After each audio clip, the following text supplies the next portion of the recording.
Lançado em 2017, Blade Runner 2049 é uma sequência do grande filme de 1982, contando dessa vez uma história um pouco mais à frente no tempo daquele mundo, mas ainda assim mantendo as mesmas ideias e intenções filosóficas e contemplativas. Vale a pena dizer também que o filme contém 3 curtas disponíveis aqui no YouTube, que ajudam a contextualizar mais as coisas que aconteceram no tempo entre os dois filmes. Esse vídeo obviamente contém spoilers. Caso você não tenha visto o filme ainda, fique ciente desse fato. Sinopse. O filme conta a história do Android K, um modelo criado por uma nova empresa. Esse modelo é obediente e tem menos riscos de se rebelar.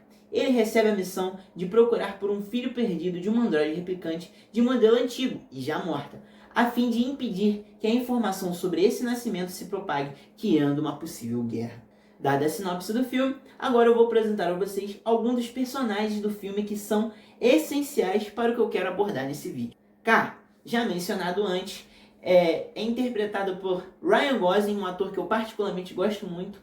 Não aparenta ter muitos sentimentos, sendo realmente um androide feito apenas para obedecer. Além disso, ele também é um Blade Runner, então sua função é acabar com possíveis replicantes do mesmo jeito que Rick Deckard do primeiro filme fazia. Joy. Interpretada por Ana de Armas, Joy é uma inteligência artificial que funciona como um tipo de namorada, sendo ela o par romântico do nosso personagem principal K, o fazendo companhia em sua casa e durante sua jornada de investigação. Neander Wallace, interpretado por Jared Leto, Wallace é um criador de androides, dono de uma nova corporação pós-Tyrell, que é a corporação que estava em domínio no primeiro filme. Com um grande complexo de Deus, Wallace faz modelos de androides obedientes e com tempo de vida variável, baseado nas vontades e no pagamento do comprador. Luv, braço direito de Neander Wallace, Luv é uma serva extremamente leal, disposta a fazer de tudo para agradar seu criador, não parecendo em momento nenhum desgostar de suas funções. Anne Sterling, uma trabalhadora terceirizada da Wallace Corporation que cria as memórias artificiais que são implantadas dentro dos androides replicantes. Agora com os personagens apresentados, eu posso enfim começar a trabalhar aqui a temática que eu quero apresentar no vídeo para vocês. Mas antes de tudo, dessa vez eu que vou me apresentar, meu nome é Daniel Marques, estou aqui fazendo esse vídeo aqui no YouTube em formato de review para vocês, onde eu falo sobre um filme que eu gosto, algo pode não ser um filme, algo que eu assisti, escutei, um livro que eu li, quem sabe, enfim, coisas desse tipo, e eu tento trazer um conteúdo legal aqui para vocês baseado nisso que eu vi. Eu espero que vocês gostem do vídeo e, por favor, se for possível, se inscreva aqui no meu canal, deixa o like no vídeo, que isso ajuda muito, né? Deixa um comentário, esse tipo de coisa ajuda muito aqui no engajamento do vídeo, valeu? Então vamos nessa, seguir porque interessa. Crise existencial. Mantendo os princípios filosóficos do primeiro filme, Blade Runner 2049 ainda assim trabalha muito a questão da crise existencial, mas dessa vez deixando de ser algo mais sobre o que é ser humano e partindo para algo mais especial, mais pessoal, algo sobre como nos sentimos dentro da realidade em que vivemos. K é o ponto principal dessa crise. No começo do filme, em nenhum momento ele se questiona sobre o que ele é ou do porquê dele apenas receber ordens. Mesmo sabendo sobre como foi designado, isso não o incomoda nem um pouco. Mas é na investigação sobre o filho perdido que K começa seus questionamentos. Como androide, ele tem plena noção de que possui memórias implantadas. Nesse caso, a sua lembrança é de que, quando menino, ele estava perto de algumas fornalhas enquanto fugia de várias crianças que o perseguiam por causa de seu cavalinho de madeira. Quando ele vai a um orfanato buscando informações sobre a criança, ele descobre um local parecido com o de sua memória. K acha um compartimento e lá estava seu cavalinho de madeira escondido no mesmo lugar de onde ele se lembrava. Querendo confirmar se a memória era real, K vai até o laboratório onde Sterling ficava e criava essas memórias artificiais para a nova corporação dos androides. Lá, ela diz para ele que aquelas memórias eram na verdade reais, enquanto chora, fazendo ele duvidar de sua real existência, o deixando desesperado, fazendo pensar que era criança perdida. Você pensou que fosse você? Joy acompanha tudo isso ao lado de K e o encoraja, desde o primeiro minuto. Diz que sempre acreditou que ele era especial, diferente. Ela dá a ele até um nome, Joe, para que assim ele passe a ser realmente considerado como algo mais humano do que os humanos, não só uma máquina. K vai em busca da origem do cavalo de madeira e descobre um possível local. Chegando lá, ele encontra Rick Deckard, já velho, sendo ele o pai da criança perdida. Visto que, pelas pesquisas, a mãe da criança era Rachel, que é uma também personagem do primeiro filme de 1982, junto com Deckard. Deckard vive a vida toda sem saber quem é o seu filho, devido a questões de segredo. Aqui K estava sendo rastreado. Policiais chegam ao local e levam Rick Deckard, deixando K para trás cheio de ferimentos e ainda por cima destrói a única pessoa com quem ele se portava. Joy, que foi tirada da casa de K e colocada em um mini projetor pelo mesmo para que não rastreasse sua posição ou soubesse informações através da memória dela. Como suas últimas palavras, Joy diz: "Eu te amo", e o projetor é destruído junto de sua memória. K é resgatado por um grupo de androides replicantes mais antigos sem limites de vida. Eles cuidam dele enquanto a líder começa a discursar sobre propósito e revolução, dizendo para K sobre como a existência daquela criança representava algo muito mais além do que só um nascimento, representava um ser mais humano do que os humanos. É nesse momento em que K descobre a realidade. A criança nunca foi um menino, e sim uma menina. Isso era apenas parte do quebra-cabeça. Ele foi convencido a pensar que era especial, a criança perdida, algo que todos aqueles androides também sonhavam em ser. Ilusão. Não só o K, mas todos os personagens desse filme vivem dentro de suas próprias ilusões. Enquanto o K pensa ser especial, a criança perdida, Luve também pensa que é especial, dizendo isso para K durante a batalha final. Pelo fato dela ser o braço direito de Wallace, que a chama de a melhor dos anjos, que no caso é como ele se refere às suas criações, Wallace também não está distante disso. Um homem com complexo de Deus, vivendo na ilusão de criar vidas com memórias artificiais e de dar vida.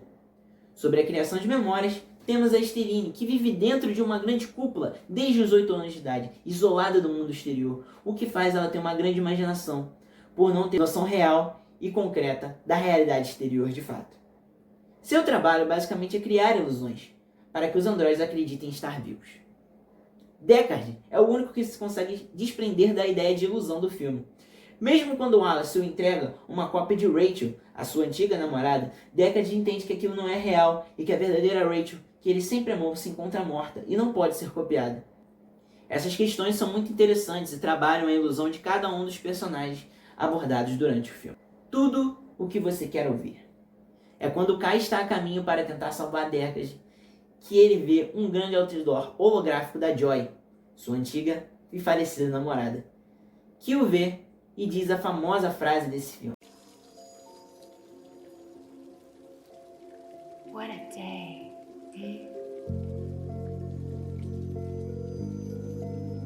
You look lonely. I can fix that.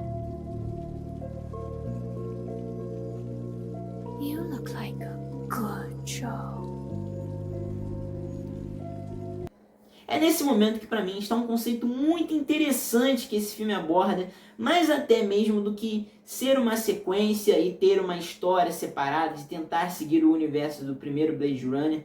Eu acho que se a gente for parar para pensar desse lado, o filme ele tem alguns furos de roteiro, coisas que são acrescentadas ali que não fazem muito sentido, né? E acabam matando muito do conceito do primeiro filme. Porém, essa parte nova aqui eu tenho que dar o braço a torcer. Ela é muito interessante, pois aborda um conceito da qual a gente está vendo no nosso mundo atual, né? De realidades artificiais, basicamente.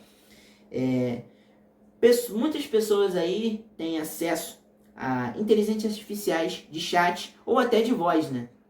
Como a mais famosa e conhecida é o ChatGPT.